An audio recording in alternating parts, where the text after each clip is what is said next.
right, welcome to the Marketing Center of Excellence, your go-to source for all things marketing. On this episode, we're diving into the world of SEO and looking ahead to the trends that shape the industry in 2023. Our guest experts are leading SEO strategists who will share their insights on what to expect in the coming year and how to stay ahead of the curve. But that's not all. We'll also be discussing how to create a minimum viable SEO product for your agency. And with the right approach, you can set your agency up for success and give your clients the results they need. Really excited for all of you who are joining us as we explore the latest trends and strategies for SEO success in 2023.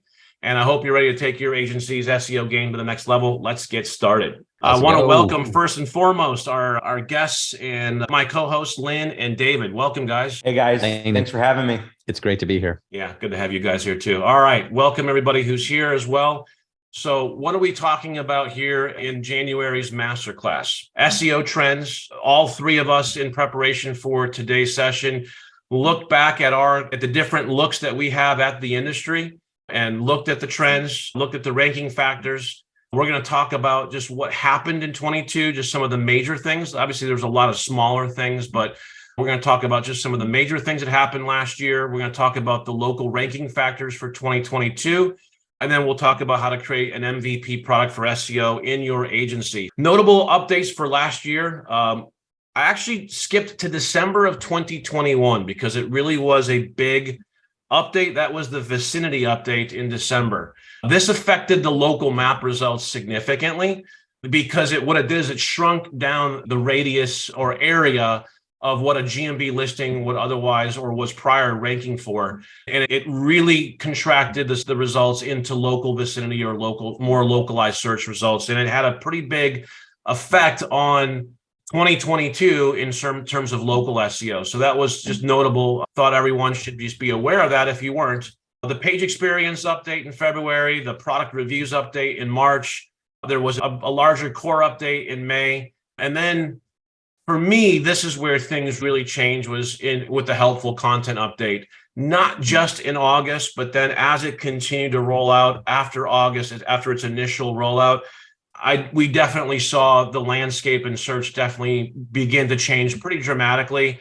December included a link spam update where Google was just, again, refining its algorithm to combat more of the link spam and manipulation that they might say SEOs or spammers are working on. And then also the NMX rollout, although it wasn't really an update per se, it radically affected all of our worlds as agency owners, as people who manage Google My Business listings with basically the deprecation of the Google My Business app and the backend UI that they had prior to the NMX rollout. Today, if you don't know, that stands for New Merchant Experience, NMX, and that was all about the management of our Google listings going right into the live SERPs instead of being able to log into the backend and use a backend system to manage a Google My Business listing, now called a GBP, Google Business Profile. I'd say as a whole, the industry is still saying, we don't like GBP, we like GMB. It rolls off the tongue faster and easier. And so I still call it GMB. I don't know about you. The other thing I put in here, again, you'll have an ability to get access to the slides after today is, although it wasn't an official update, there was a Google Search Central podcast in August around the idea or the concept, the principle of crawling and crawl budget.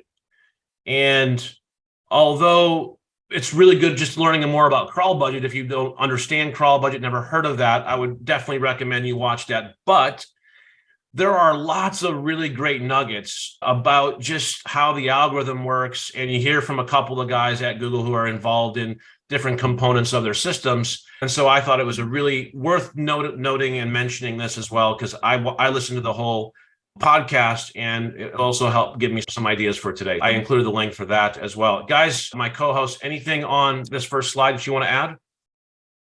There was also a helpful content update in December with the link spam update. So I think that's important to note because we're seeing more and more of the algorithm be focused on EAT and helpful content, which is obviously going to be a core focus of what we're going to go over today too.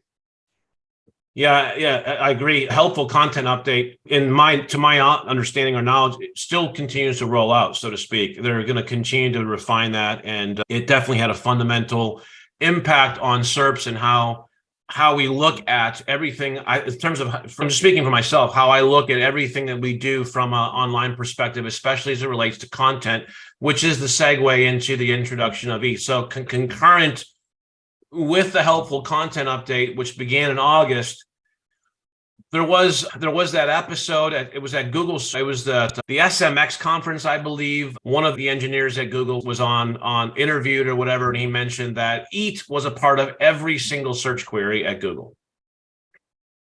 I've been talking about Google EAT since 2019. Literally 4 years. We've been talking about Google EAT at Signal Genesis. That's been a core component of of our strategy in terms of how we look at SEO. But man, it really came to the forefront this year with kind of the advent of the helpful content update, that MX conference interview, and I can't forget the gentleman's name, who talked about Google EAT being a part of every search query. And then obviously Google added another E into EAT, which was the advent or the introduction of experience into the overall equation.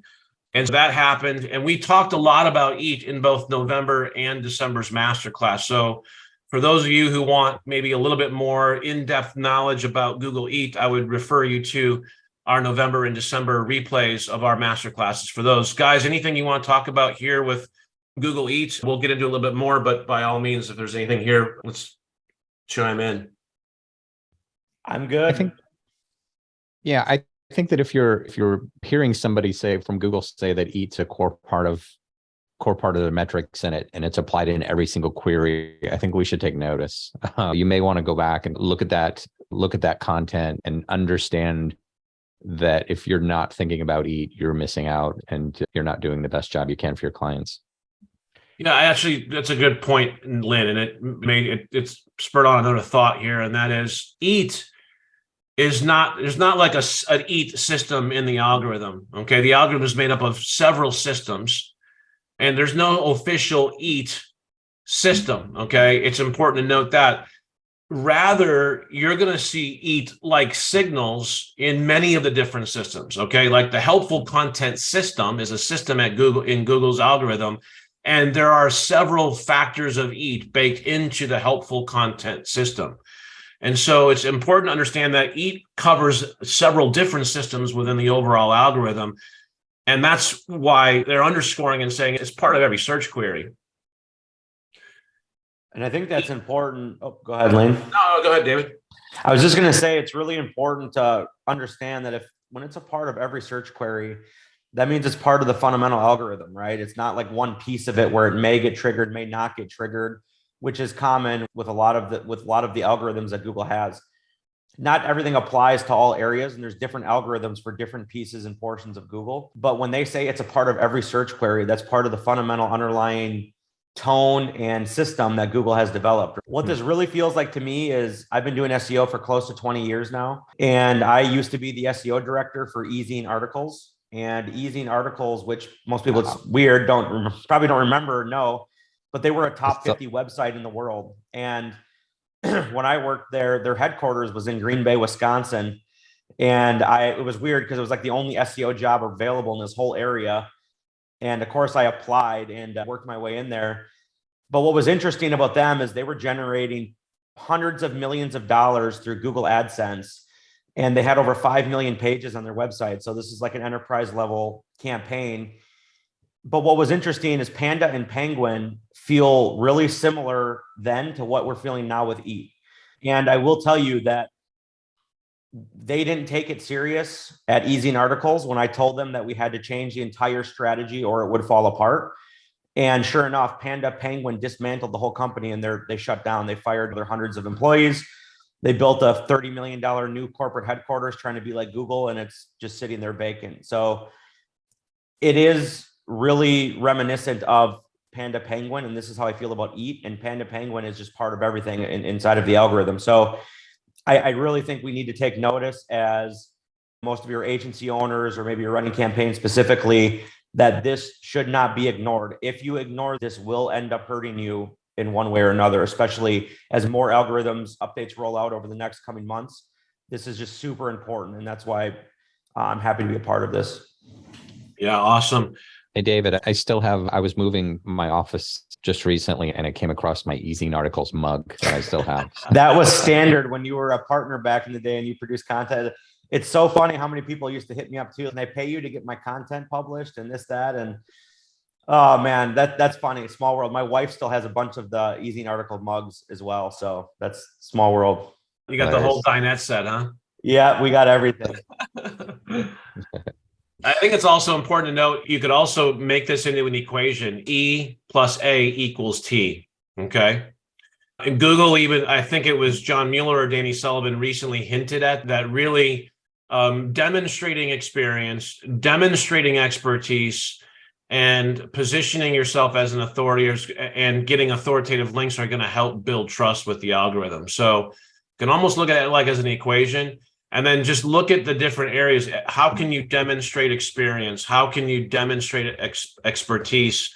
A lot of this is going to be content driven. And then also signals like your LinkedIn profile, authorship profiles, really making it clear and apparent for Google that this author who's writing this content is an expert, has experience, and giving the algorithm those signals. If you want to get into more details about that, again, go back and watch our replay because we got into a lot of details about authorship in those classes that are going to help get into the nuts and bolts of how to demonstrate E, E, and A so that you build trust. I'd like to add one thing to that, if you don't mind. I think please. you can have experience and expertise and authoritativeness without trust. But without trust, you have nothing. And the things that you have to do to make your site trustworthy, obviously, are doing things like making sure you have privacy policy, making sure you have good customer service pages, good customer experience for yourself. Just make sure that your site and your customer experience is a trustworthy experience. Great segue. If you have experience, you can have no trust. And to add to that too, I just read this the other day. It was interesting. Specifically, I know a lot of sites that got hammered by the helpful content update were review type sites. Big review sites where they do reviews on products and things like that. And the algorithm is capable of understanding and reading the content. And if it doesn't determine that you actually had experience with whatever product or system you're reviewing, they were basically not delisting, but they were not ranking that content. So the algorithm, this EAT algorithm, however Google is using this, is capable of reading the content and understanding that you did or you did not have direct experience with whatever thing you're reviewing. And that's important to note because we're seeing some national sites that we work on be punished after the December helpful content update. And it's directly related to, I read the content and it even says in there, there's nothing in there that says like we directly did this or that. And Google's that smart and sophisticated. So make sure that you take note of that when you're producing content. And obviously I'm not advocating you lie or fabricate what your experience is, but make sure you do have actual experience because Google is able to determine that from the content. Yeah, great point. And it's a great segue into this next. Obviously, this last year, there was I call it a structural shift. Their AI is not new. In fact, that's part of the point here. I'll just load it all up here. But ChatGPT was instituted a kind of a new wave, a new level, as I put it, in the intelligence of the tools that are leveraging GPT-3. I'm convinced that AI will not replace humans. I'm sure we all have different opinions about AI and how it's going to affect our industry, how it'll affect the world. Google's announcement yesterday or the day before about laying off 12,000 people. I read the announcement for the CEO's name is. I read the email he sent out to Googlers where the 12,000 getting laid off, and AI was mentioned no less than 8 or 9 times in his announcement, in the layoff announcement of 12,000 people. So I think we all know it and can feel it with what happened this last year, that there was a structural shift in the online world with AI and where AI is going. But I'm more convinced than ever that's not going to replace at least all humans. It will replace some, and it already is starting to at Google. AI will make smart people and companies smarter and better. I don't think it's going to make dumb people any smarter. But I think be careful, because if you don't have a human involved, you can easily get burned. Fact check it. It's coming from the same database. It's not new. Test it. But it's a great segue into what we were just talking about with EAT. If you just start blowing out a bunch of content and there's no connection to experience, there's no connection to expertise, you're not demonstrating authority, you're not positioning that content as authoritative, you're not getting any links to it, it can end up hurting you a lot more than it will be helpful to you. So that's really my overall point on this. I'm sure you guys all have some things you'd like to say about it as well, so I'll open it up. The inventor of Gmail yesterday came out and said that ChatGPT can destroy Google in the next 2 years. I don't 100% agree with that, but he's a pretty smart guy. I don't think ChatGPT can tell me where's a good plumber near me. And I don't think that it can tell me a lot of things yet. I think maybe Google's behind a little bit on the AI side, but it's definitely something to pay attention to. I've always said that one day either the robots will tell us what to do or we'll tell the robots what to do. Which side of that do you want to be on? And so I want to be on the side where I'm telling these robots what to do. So I want to understand the AI, I want to understand ChatGPT and its variants, and I want to be able to use those to the best of my ability to help us in our company. Yeah, great. Ignore them at your own peril. That's all I'm going to say. David, anything you want to add? I'll just say, I think out of most people, I'm more vocal about being against AI. But when I say against AI, just let me clarify that so everybody knows. Basically, with everything here that we have in this slide is why I think it's important to be cognizant of it. You need to be aware of it. You need to understand it, and you can use it for what it's good for.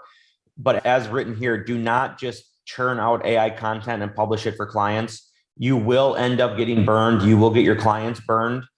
It is a very, very short period of time, and Google is going to specifically be targeting the algorithm at AI generated content, because the last thing that Google wants is an entire internet database of AI generated content that isn't fact checked and it's all pulled from the same database. So please understand that there is a specific reason why I'm against just using AI from a raw perspective. It's totally fine, as Lane has demonstrated many times. Using AI to generate and then editing, it's an awesome tool. I recommend that. I think that's great. But do not just use AI by itself, because it does leave a footprint. It pulls from the same database and has the exact same formula for how it generates everything. And it's only a matter of time before one of these helpful content updates targets AI specifically, and they will punish you because they want authentic, genuine content, right? At the core, they do not want an internet that is full of the same articles pulled from the same database, even if they're rewritten slightly to be unique. Yeah. Just know that's where that comes from, but you need to also be aware of it, because you're going to have clients asking you about this. You're going to have people asking, do you use AI? How do you use it? So it's really important to be educated on it and to use it for what it's good for. It can speed up workflows tremendously for many different things. No, I think it's great and a perfect segue. Really good information from David and Lynn there. For all of you listening and who might listen to the replay, get educated on this, because you're going to get questions as the awareness of this increases. It's on the news now. People are talking about it in different ways. So your clients are going to hear about it. And you want to educate them proactively too. I would say don't wait for them to come to you with questions about this, because you're going to let them form their own opinions about it through other sources, versus you being the expert and coming and saying, here, this is what's happening. And we're monitoring this, but give them the cautions, the red flags, some of the ways that they might be able to use it, but let them know that you're the expert and that you're on top of it, and you'll always be there helping guide them through these shifts that are happening in marketing. And obviously, I've spent several meetings with agencies in the last, I'd say 3 or 4 weeks. And at different times where I've had the conversation about the agency needing to educate the customer about all the updates happening at Google. You have to, like, your customers as an agency need to understand that Google is moving the goalposts, and they always will. They all will continuously change. And so if you don't educate them on what's happening at Google, then I think that the customers start to think that we're just back here pulling levers, making things happen. And then when something doesn't happen, it must be your fault because you're not pulling the right levers anymore. When in fact, we all know it's such a vastly different universe than just somebody pulling levers and making one site rank where another one doesn't. And so I liken it to, if you were in the mortgage business and you had a bunch of customers, you would be keeping them up to date on the markets and what's happening, and should they be refinancing or should they be holding, should they be using equity or not. The market's constantly changing, just like Google's constantly changing. So if you're not staying in touch with them with some news, at least quarterly. Look at how much happened between August and December. Did you actually go out and proactively communicate with your customers as an agency and get them up to speed on some of the things that are happening that are affecting them as an entity? And hopefully some of the information that we give you in these master classes will help you in that process of providing some education to the customers. But I think that's an important point to make, is be proactive in communicating with your customers as things are happening, at least quarterly. I have one more thing to add there, Yeah. Lane, really quick. Watched a video yesterday of a guy that created a reasonable article with ChatGPT. He put it into 8 different AI detectors, and every single one of them caught it between 96 and 100% AI generated. So test, and be careful. Yeah, that's the caution for AI. you cannot just take a piece of content. You can't let ChatGPT write an article for you and post it on your site. Yeah, don't do that. All right, so you guys are seeing the slide in front of me. First of all, I'm really excited to also at this point announce that at the Marketing Center of Excellence, we have created a board of advisors, and super excited to announce that David and Lynn and Josh Nelson are now part of the board of advisors for the Marketing Center of Excellence. And David and I were talking about 3 weeks ago, maybe 4 weeks ago, after I released this ranking factor study that I did, so to speak, and looking back at 2022. And Dave was like, man, I really love this too. And I love the data. And I remember the days of Moz, and Moz has faded a little bit with Rand's departure from Moz. And so David and I got to talking, and we decided, let's collaborate and work together on a research lab at the Marketing Center of Excellence.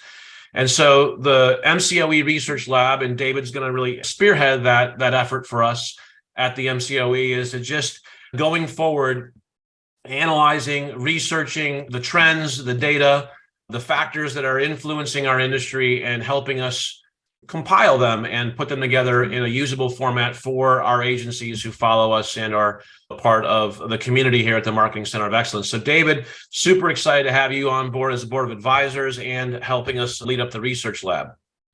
Yeah, I'm super excited to be part of this. I appreciate the invitation. Of course, love being with you guys, Lynn, Lane, and Josh Nelson. I think there'll probably be others joining that board of advisory over time as well, who are also experts. Yes. And so super excited to be a part of this and spearhead some awesome ranking factor studies as we head into this year as well, looking at other things that may or may not work or correlate, and super excited. Yeah, Lynn also super, again, and we've talked about it, but Lynn's been with me as a co-host as we launched the Masterclass series, and super grateful for your expertise and your insights. Again, also grateful to have you on the board of advisors, and Josh isn't with us today, but also really grateful to have Josh Nelson and all the experience and insights and success that he brings to our board of advisors as well. And yes, to David's point, we will be growing the board of advisors. And our goal with that is to just bring in people of influence, people who have areas of expertise that will just help us continue to create a better resource and educational platform for the agency industry. Yeah, I'm really excited to be here. I think collectively as a group, we add up the years of experience that we have. We're well over 50, 75, probably close to 100 years of experience in search marketing. Yeah. Really excited just about the value we'll be able to bring to all of you as we all work on growing our agencies in our different niches and what have you. But so getting into the local ranking factors for 2022, I've watched Moz started doing this in 2011 or 2012. I don't know the exact year, but it was 8-9 years ago. When I first saw this, after it first came out, I was like, this makes a lot of sense. And then I really dug in, followed, researched that progress between 2012, 2016, 2017, really gravitated. And to be honest with you, still to this day, our MVP SEO strategy, which is where we'll go with this next, is still built upon the insights and the data and the research that comes off of that original research that Moz was doing many years ago. Darren at Whitespark has started doing some of this as well. And I'm actually going to be interviewing Darren on one of my live interviews coming up here in February. So excited about that. So I'll be interested to see what he comes out with as he releases his study of the local ranking factors in February. I gave him this pie chart that I had created as just my submission to him in terms of what I saw. And literally what I did is I looked at both our macro view at Signal Genesis, where we have thousands and thousands of campaigns that are running for over 1,000 agencies. So we get a pretty good macro view through the software platform there. And then my own kind of street level experience in 2022 running the white label agency at Quantum Agency. And I know David's got a lot of experience. Lynn's got a lot of experience as well. So I'm interested to see one's take on this. But this was just I looked back at 2022, looked at the algorithm updates that happened, looked at our results and what happened in the first half of the year versus the second half of the year, and then came out with what I feel, and this is just my opinion, of how these these categories of signals influence the overall SERPs. And the SERPs in specific are the ones that are producing a map pack result. So it's the local SERPs, right? Which is 90% of all SERPs, give or take. But I wanted to really look at how this changed. And what I did is, and I told Darren at Whitespark, it'll be interesting to see what he does with it. But the advent of EAT, we talked about earlier, how important and how pronounced it came. It underscores every search query. To me, I believe that EAT has its place in the pie chart. Now, do we put EAT as its own signal category now because of its prominence, or do we combine it with on-page? I combine it with on-page, at least for now, because EAT is demonstrated within a page. Okay, at the page level is how we're measuring EAT signals, or how the algorithm is going to find EAT signals. Even if you look at a LinkedIn profile, that is a single page of content. And if it crawls that LinkedIn profile, which we know it does, it's going to be able to identify experience and what have you off of that page. And so whether it's a LinkedIn profile, or it's a web page on a client's website, or it's another page that's not the client's website, it's still a page. So this is another distinction I want to make about this pie chart, because I think a lot of people look at the on-page category here and think that on-page category, this red area of the pie chart, is only for the pages on the client's website. We talk about on-page SEO. And so I think the normal correlation there is that then the on-page category must be the signals that are coming off of the pages on the client's website. And that's true, but it's not only that.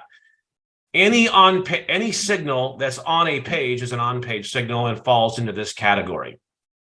And so whether it's a signal on a citation page, a signal on a LinkedIn profile, or a signal on a blog post article on your client's website, those are all on-page signals, and they all have the opportunity to demonstrate or generate EAT signals within that page. With that understanding, the on-page /EAT category of signals, in my opinion, rose to prominence in 2022 and became more important than links, and is as important as links and reviews are together as an overall weighted influence. Okay. GMB signals, I'll make another distinction here, and then we can also get into some discussions. You can create multiple types of GMB signals, and the GMB signals don't have to be just on that listing itself. You can create GMB signals on another page.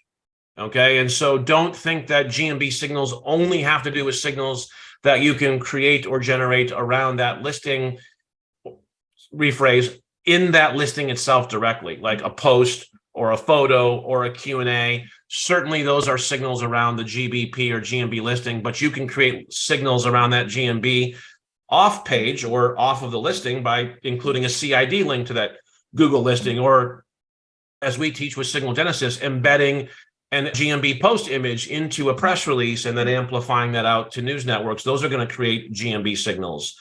So there's multiple ways to create signals within these macro categories. The weighting here is simply my opinion, and it's certainly open for interpretation.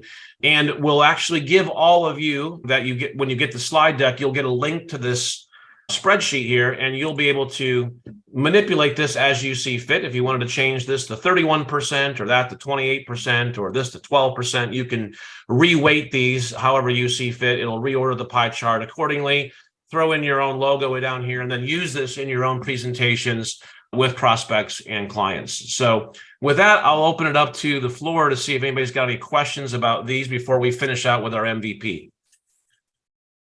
Let me look here in the chat and let me just see if we have any questions about these things right now. John asked a question. I just have it up here, Lynn, so I'll just quick jump in here. He said, what are your thoughts on citations as a signal for local map pack rankings? How important are they currently? Should the goal to be just to get a few more than your competitors, or try to make sure that your citations that you have are accurate? I'll let David or Lynn, you guys want to answer that question first? Yeah, funny enough, Lane and I were talking about this yesterday, actually. We mentioned this a little bit. So I think that as a ranking signal, citations play a very small role, which is why we have on here only 4%. Of course, this is an estimation, right? This is not a known number, but based on experience of working on tens of thousands of campaigns, what we're seeing is that even 4, 5 years ago, even 3 years ago, citations had much more of an impact on rankings. The reason that they don't anymore, and the reason that they're so devalued in terms of moving the needle, is because they're too easy to fake. Anytime that something becomes easy to fake, Google has to take a harder stance on it, and they have to make it more sophisticated because they don't want you to easily manipulate the algorithm. And the reason for that is because you can go get 3 million citations overseas for $5, and they appear overnight, and you can get them indexed and all this stuff. And so what they're looking at is Google finally determined and realized and said, look, these citations are just being fluffed. They're not really having the impact. They're not really showing the right signal that this is the business that should be ranking. And so they devalue them. But what is still effective is having your business listed in the right places or authoritative places. And so like for us, and what we do is we don't build a ton of citations anymore just to build citations. Okay, we try to get in the main directories that you need to be in, things like Google Business Profile, Bing Local, right? Yelp, Facebook Local with the matching NAP stuff. That stuff plays way more of an impact in your ranking than just being listed on a bunch of directory sites that aren't even indexed or listed in Google. So that's why it plays such a low factor, is because it's too easy to manipulate and fake and spam. But what we see is if you do citations properly and you use them to correlate and generate signals and linking to building up other pages, like for example, if you have really strong location pages, is becoming a new thing for local. Location pages weren't really that popular or prominent going back even a couple of years. Now location pages are everything. And why is that? It's because you're able to build a location page and you can build out and have all these factors on it that correlate and tell Google more information about what it is. And again, this relates to EAT, right? What is the experience? What's the expertise, authority, and trust? If there's a lot of information about Dallas, Texas on the page, and you have a lot of other citations from chiropractor sites linking to your location page, it's more likely that Google's going to rank you for chiropractic terms than if you just have a citation on a site that is just generic ABC business listings, has no geo-relevant data on it other than just a link to your website that doesn't correlate and associate the right data with what Google's wanting to see. And so that's why we use Signal Genesis too. And I think it's a great source because when you're syndicating out to all these different news and content channels, they're local. And at least on the local side of things, they're listed as an authority. When you structure the citation, you link back, like Lane was mentioning, to a GBP post or an image or things like that. You're creating the signals that is connecting the loop, and Google's able to say, okay, there's actual authority here, as opposed to just broad mass citations, which just don't really pass anything relevant. It's all about the relevancy. And you've heard quality over quantity. That's so true for link building now too.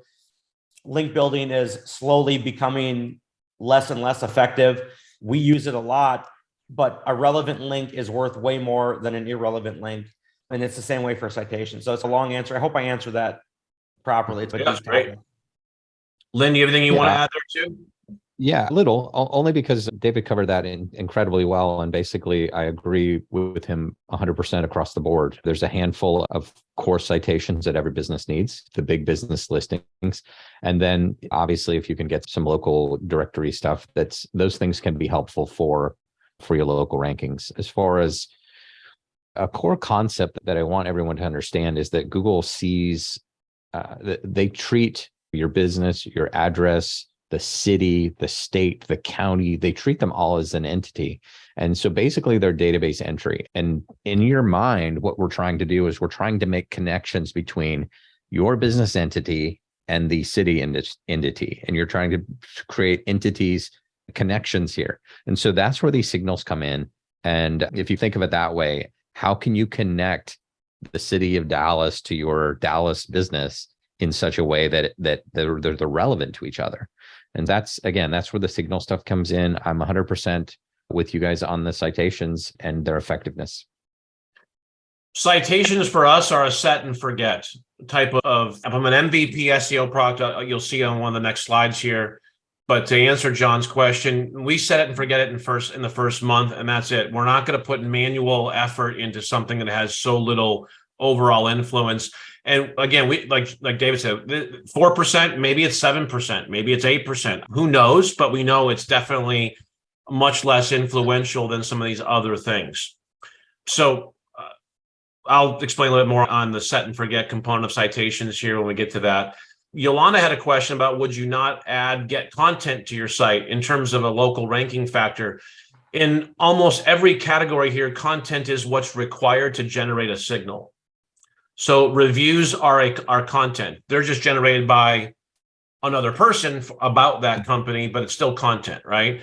I can't really create a signal in GMB without some sort of content, whether it's a photo or a Q&A or a post or a product or a service that I'm going to add more products. It's all content related. On page, any signal that we're generating on a page is going to come from some level of content, whether it's written content, audio content, video content, or image content, which are our four mediums of content that we can utilize as agency owners to generate signals on behalf of for our clients. And so we're going to be using content to generate signals in almost all of these categories. And in fact, when we designed the strategy for signal genesis, we basically said, how many different categories and how many different types of signals can we generate using software technology and one piece of content structured as a press release? So when we run content and amplify it through Signal Genesis, we're firing off signals in almost all of these categories. Definitely the GMB category, definitely the on-page EAT category. We now have the Google Review app channel, which can fire off review signals, definitely going to fire off link signals with the PR. And then there's a question, what is behavioral? Behavioral signals are things like engagement, clicks, shares, reshares. Any type of engagement is going to be a behavioral signal, and behavioral is really going to amplify other signals and make them even more beneficial, and I guess to use a better term, even more trustworthy. Okay, so when you get a click on a social post, the social post is about, let's say for a roofer, it's about roof repair, and then the click leads them to a blog article about roof repair on the target site, okay? That is a behavioral signal that's going to amplify and build more trust around any on-page signals that we've generated in that content on that page. Does that make sense? And so behavioral signals are really important, but they really underscore, amplify, and build trust to other signals that we're generating in other categories. And so and that's part of the overall concept here, is realizing that many of these different signals are going to work together or even cross over a little bit. I can create a GMB signal on a page, right? I can embed a GMB map, or I can embed a review, or I can embed a Google listing into a page and generate both an on-page signal and a GMB signal, all with that action. And so that hopefully that addressed a couple of the questions in there about adding content and citations and what behavioral signals are. Behavioral signals, also things like people who driving directions, people who are driving to your location. It's not things that we can control necessarily, but I think Google takes into account the people that are searching for you, where they're searching from, whether or not they clicked on your map, and whether or not they drove to your office. And so there are some behavioral things that go into that I think are important ranking factors. Ideally, you'd have a bunch of people with Google or Android phones using driving directions to drive to your place. There's a couple more questions about citations. David, I know you've used Citation Vault a little bit. Chad has a question. What if the citations have unique descriptions? Certainly, that's going to be better than 100 citations all with the same description. that variance is certainly going to be better than if it weren't there. And then Alexander had another question. What do you think of Yext in that respect in terms around citations? David, you want to chime in there on those kind of two common or similar questions?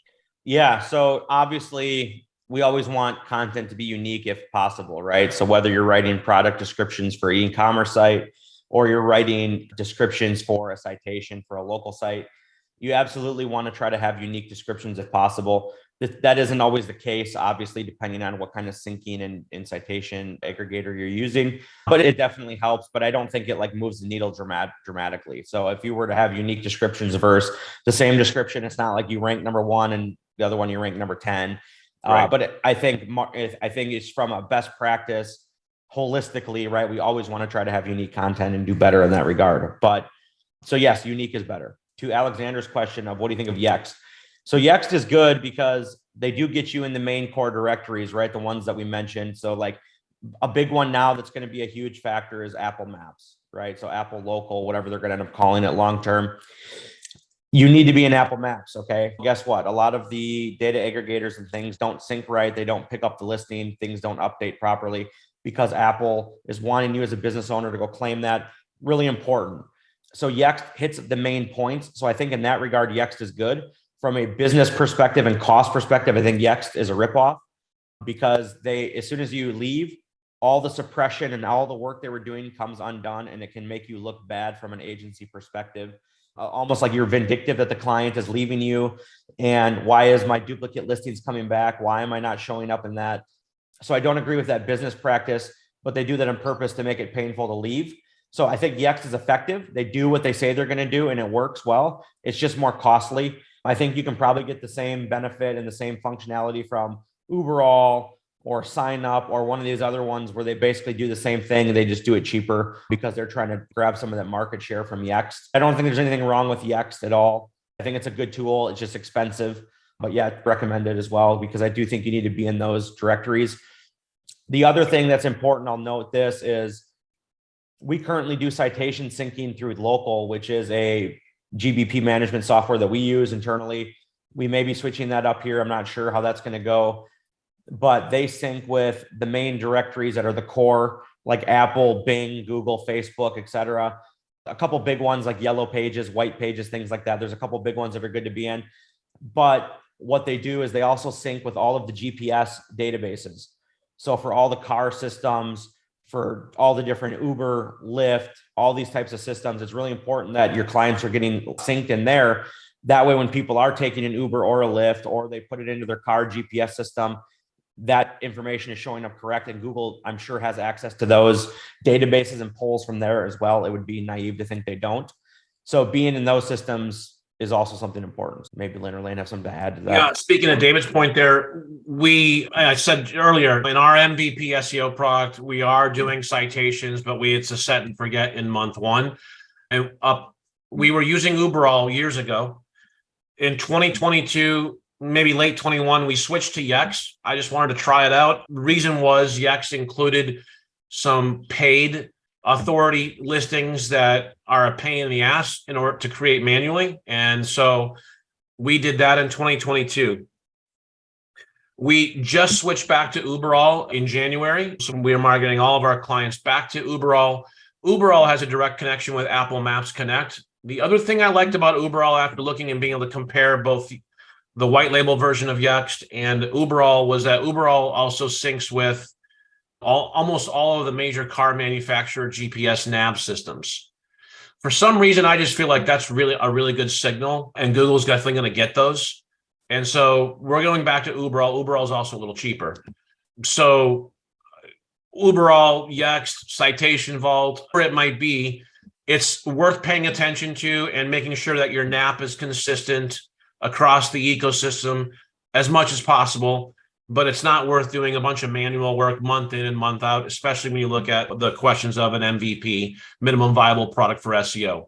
I want to move on to that, but I want to address one more question because John had a good question. He said, can you drill into the GMB, GBP section and what that specifically means?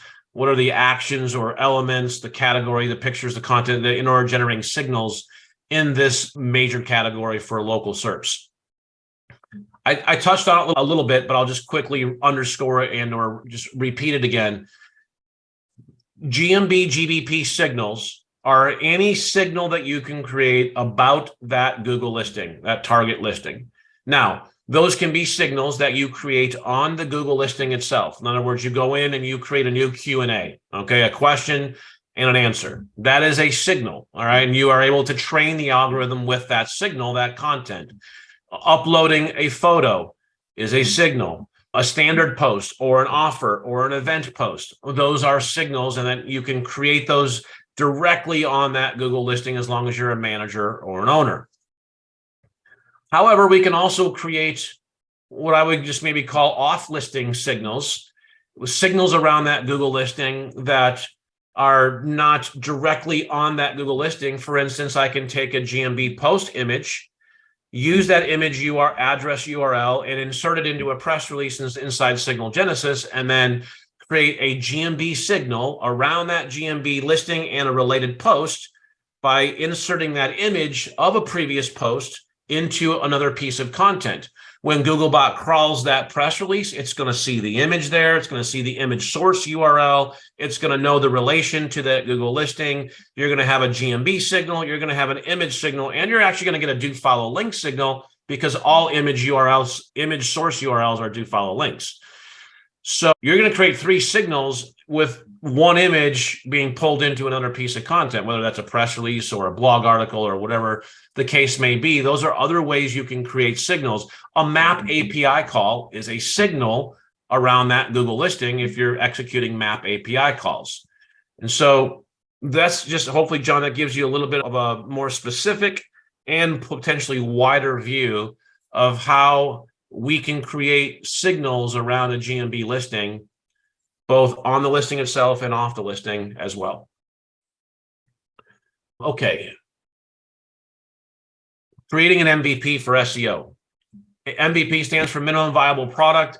The goal here would be to create an MVP for SEO that will produce predictable local and organic results over 75% of the time within 6 months. Okay.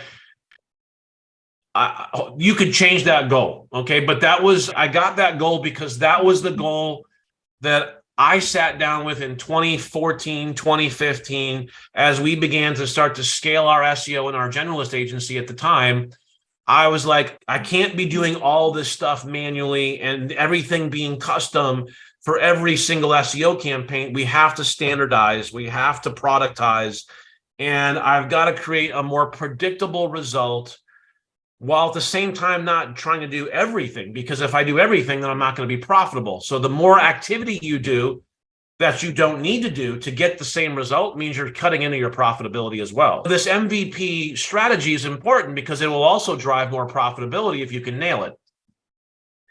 Obviously, we need to get results over a period of time. It's not just going to happen like that. We all know that. So what's a fair amount of time? To me, I've always felt like 6 months was a fair amount of time to be able to demonstrate, show results, and even start getting ROI off of that SEO campaign. Certainly it can take longer than that, and certainly it can take less than that, but that was, I think, at least a decent amount of time for the goal. So what's critical is, I think, first and foremost, for every one of you as agencies who are either here today or going to listen to this replay, is, are you going to outsource or are you going to insource? Because your MVP looks dramatically different if you're insourcing or outsourcing. Okay, so that's a strategic decision that every agency needs to make as you count or look at creating an MVP for your agency. So you got to define the MVP. What exactly is it going to look like? Identify what you're looking for. Here we're saying we want results, page 1 results. That's what I would consider results within 6 months. And then monitor, like, how are we doing? And then tweak if you don't hit the goal the first go around. So let's try and give you guys some framework for this to get into some specifics. Every SEO campaign that we onboard at Quantum Agency, we do some research for. So I think any MVP for SEO should contain some research. Hit the wrong. It's going to contain some content. How much content? That's going to be up to you determining the MVP and results, but you're going to need some content. Next, you need to create signals with that content, right? Create content, now generate ranking signals in the categories and weight your signals accordingly, because not all signals are created equal. And so if we get into what are the different types of categories of signals, we can use the pie chart for instruction on or guidance on where we need to focus our signals. We need to focus signals on-site and off-site. We need link signals. We need GMB, GBP signals. We need some citation signals. We need some review signals. And then we need to report on all that. So if you're going to really create an MVP for SEO, these are the check boxes of what needs to be included. Now, obviously, there's going to be tasks and subtasks to create on-site signals, off-site signals, link signals. And at Signal Genesis, we've tried to make a lot of this even easier by automating much of this for you. But this really needs to go into your framework for an MVP. Guys, I'm going to open up the floor. Anything you want to add here, Lynn or David? No, I don't think so. I think it's pretty thorough. There's obviously a lot of weeds that we can get into in each of those categories, but I think at a high level, it makes sense. And this is really important because I see a lot of agencies where they do one thing, they don't do another. And you do need to have a holistic approach if you really want to be driving the optimal results for your client. And this, I think, covers those broad categories. Exactly my take on it too. Again, we could get into the weeds with how much content or how many signals, depending on competition levels and things like that, and the size of the cities and those sort of things. But this structure right here is exactly how we run our agency also. Are there any questions about this as far as the MVP goes? We can obviously dive into some of the other questions as we wrap up today, but I don't know if there's anything else here. Let me make sure we've got, I think this is the last slide here. All right. So here we get into the real specifics of what an MVP might look like, okay? I'm going to assume you're going to do the research, because without research, it's pretty hard to generate a good content or a good article. In our MVP product at Quantum Agency, we're generating at least one article per month. I say helpful content, non-auto-generated. Hopefully by now that's obvious based on what we've covered today. That article is going to have to be written, generated by your writer or team, and then it's going to have to go through QC editorial review, and then it's going to go out for distribution and syndication.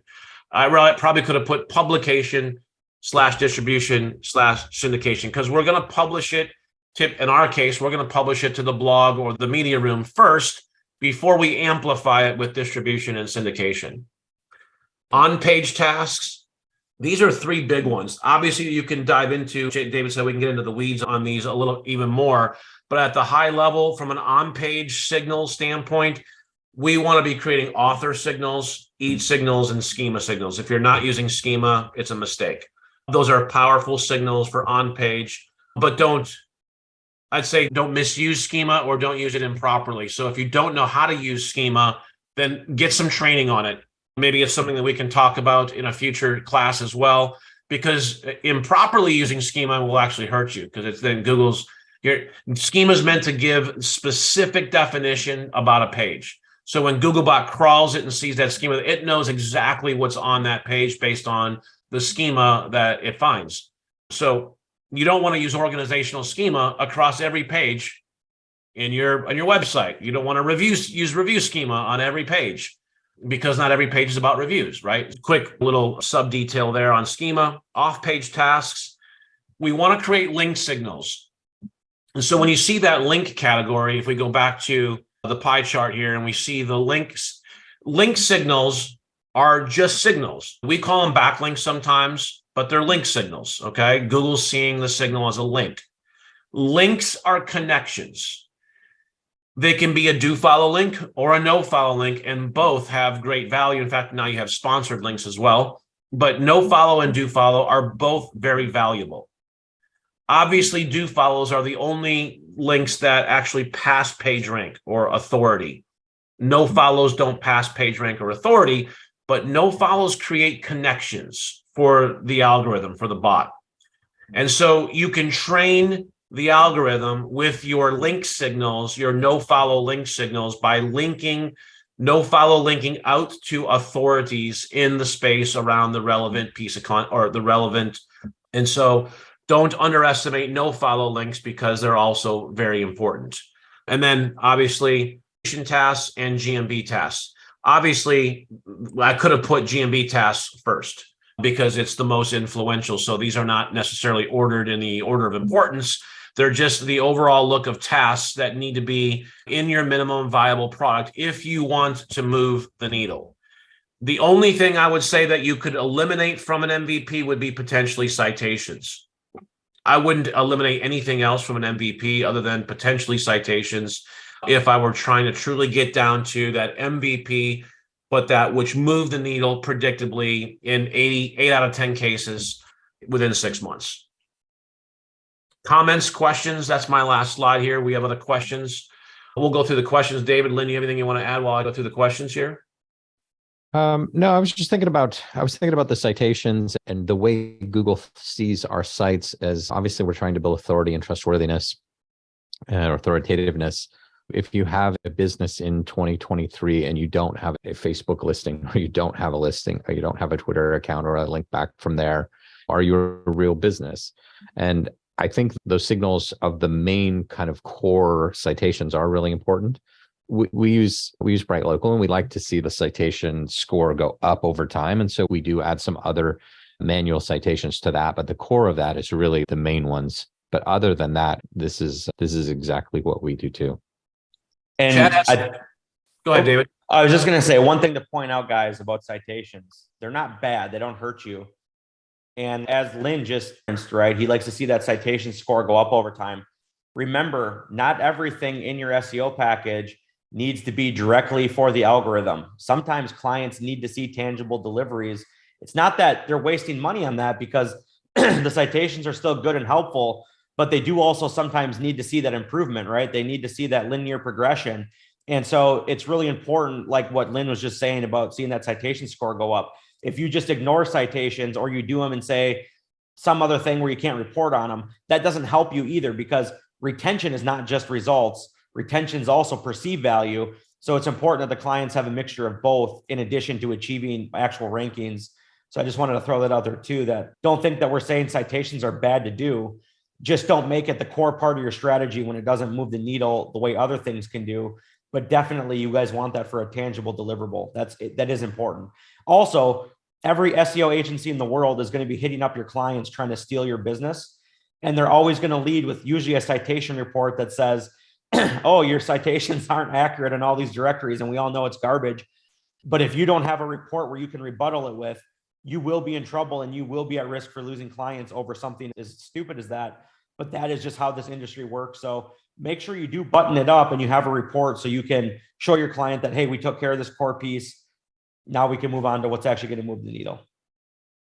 That's a fantastic point. And really you made good it better. You made it better than I did. My point of letting that thing grow is you do have to do that. And tools like Yext make it super easy for agencies they use them as selling tools, and they go out and they put your client's name in it and they run a citation tracker, and they can show that to your client and they go, hey, your citation, you only have 1 or 3% of the core citations you need, and look at all these errors, and your SEO guys aren't doing a good job. When you think about how other people compete against you, it becomes a core part of your process because you need it.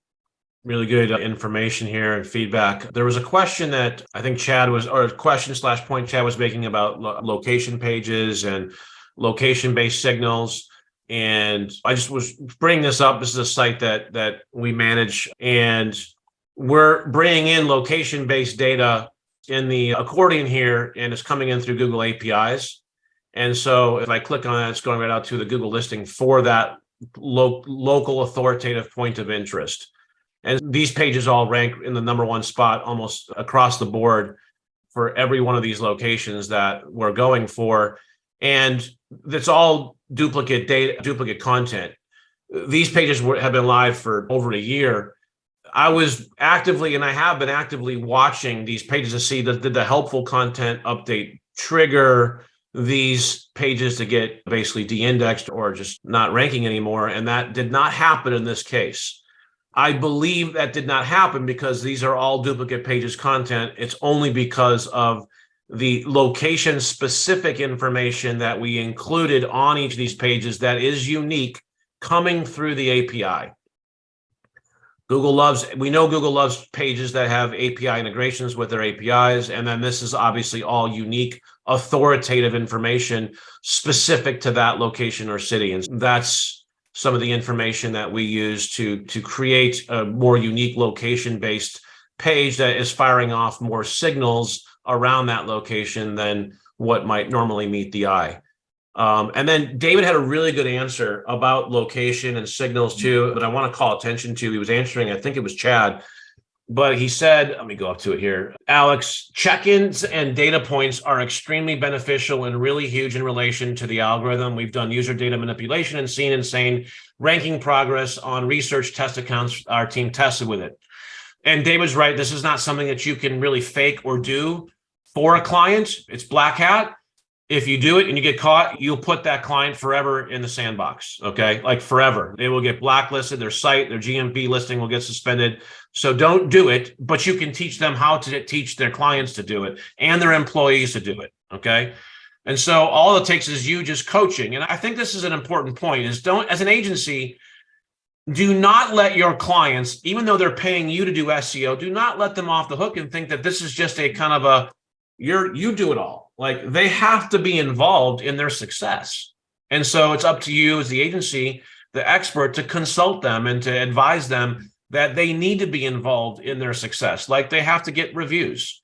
You have to do a good job with the service that you provide or the product you provide and get good reviews. Because if you get a bunch of one-star reviews, I don't care how many, I'm going to make your problem worse as an SEO if you get a bunch of bad reviews, because now more people are going to see your bad reviews. So you've got to be involved in your success as a client, as a business. And one of those things that you can do is you can coach your employees and your customers to pull up the listing in Google Maps, and then on their way to your office or your company's location, literally use Google Maps and drive to the location with the map app running and navigating you to that location. That is a nearly unfakeable signal. That is about the strongest signal that you can have on a Google listing, is a verified mobile phone user pulling up the listing in Maps and then hitting start and then driving to that listing location. Okay. Those are really good signals that are very, very strong and influential or authoritative that you can get the client involved in helping. If they have employees, tell them to make the employees that use the app once a week when navigating to work. Why not? It's going to help them. Okay. So that was a couple of points I saw in the comments that I thought were important to call attention to. Talking about Nearby Now. Go ahead, Lynn. It's a tool that we used to use. I haven't used it in some time. I just had a business practice disagreement with them over a client. We brought him a big client, left us, and they took the client from us. And I don't know. So we had a disagreement on a business issue with Nearby Now, but I liked the tool. I liked the reviews being embedded on the location pages. I liked the ability to have those check-ins and reviews there. And we thought that produced really good results for us. Okay, awesome. Thank you. We'll address one last question here and then we'll call it a day. Jesse has a really good question here. He says, is only one blog a month enough to move the needle in most cases for local SEO, along with the other signals mentioned? And then he has a second question. What are your thoughts on embedded media room versus blog as the original source link in the Signal Genesis PRs?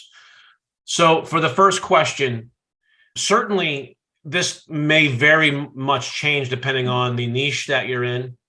It's a valid question that has a maybe or yes or a no answer. It may not be enough. You may need 2 articles a month. You may need 3. So this, I would say, test on your niche and then just test it.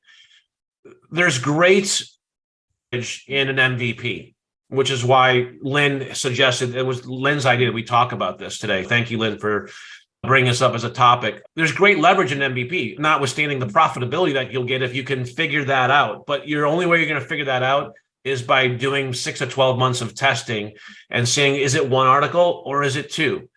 The problem is sometimes we'll just throw a bunch of stuff on and do a bunch of stuff, and then we don't know what was actually attributed to the success. So I would start out with 1 article, test it like on 3 or 4 campaigns, Jesse.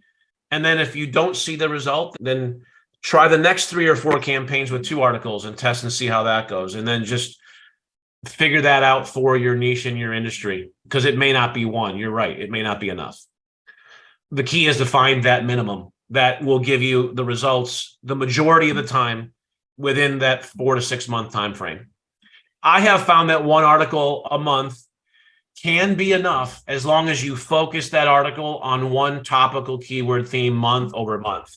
If you've got a roofer and in month 1 you're doing roof repair, and then the next month you're doing roof replacement, and then the 3rd month you're doing shingle repair or something, or maybe roof siding or painting, because they're also a siding contractor or a painting contractor, you're diluting with 1 article a month, you're month over month changing different topics.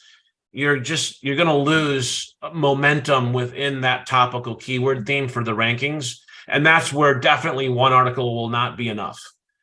Where it can be enough is if you dial in just one topical keyword theme or business category and just stay on it month over month. Okay. Then the second question was, what are the thoughts on embedded media room versus the blog as the original source link? They're both beneficial. I would test it, but they really are both beneficial. If you're going to use the blog article as the source, make sure the PR is a little bit different than the blog article. Do not just do duplicate content, because you're going to get a lot more muted results that way. So if you're going to use the blog article as your source, make sure your press release is uniquely different and supportive of the overall blog article. I like that strategy as long as the blog article is like pillar content type of article, a little bit longer, and the press release is unique and different. Hopefully that helps. All right, we're at 1:15, just a little bit over an hour, so we'll go ahead and call it a day. I really want to thank Lynn and David both for being here with us. Like in past masterclasses, if you would like a copy of the slide deck, including a copy of the map pack spreadsheet or sheet that you can manipulate, and the entire slide deck for today, all we ask you do is go to either LinkedIn or Facebook, and whether it's on your own timeline or within a specific group like the 7-figure group or wherever else, leave us some feedback about how you felt today's session may have helped you. Tag me, because if you tag me, then I'll see it, and I will then give you the link to be able to download all of the resources from today's class, the slide deck, some of the links that are in here as well, along with a few other things that I put together for those who do that. So if you want a copy of the slide deck, just go to Facebook or LinkedIn, tag me in the post, and give us some feedback about what you learned today in the class. And that way we'll get you a copy of the slide deck and everything else that we use for the resources today. David, Lynn, thank you. Anything you want to say in closing? I just want to say thank you to both of you for having me. It was a pleasure to be a part of this. Hopefully I answered some questions. If you guys have more questions, please don't hesitate to reach out to me or ask them through the Marketing Center of Excellence. Happy to answer them through there too. Yeah, I just appreciate Lane and Lynn, and I appreciate everybody who showed up today. And let's keep crushing this and trying to figure out the Google stuff. Hey, David, Lane, you guys did a great job today. Guys in the chat, if you got some value out of this today, just throw one in the chat or throw value or throw something in there. Just give these guys a little bit of love for all the hard work that they've put into this. Appreciate all you guys. Yeah, go ahead. And again, any feedback that you can give us on Facebook or LinkedIn, tag us. Lane will get you the resources that you need. And we're going to do this again next month, same time, same place. Awesome. Everyone, thanks a bunch for being here. Really appreciate it. Looking forward to some feedback in social media. If you have ideas that you would like us to cover in topics, if you have data and research that David, start spearheading this year, by all means, we want your feedback. Hit us up in Messenger or in social, email, however you see fit, but give us that feedback as well, because we'd love to hit topics that are of interest to each of you that you would find valuable and help you grow your agency. Guys, have a great day. Gals, have a great day. Appreciate you. See you next month. Thanks, everyone. See you guys.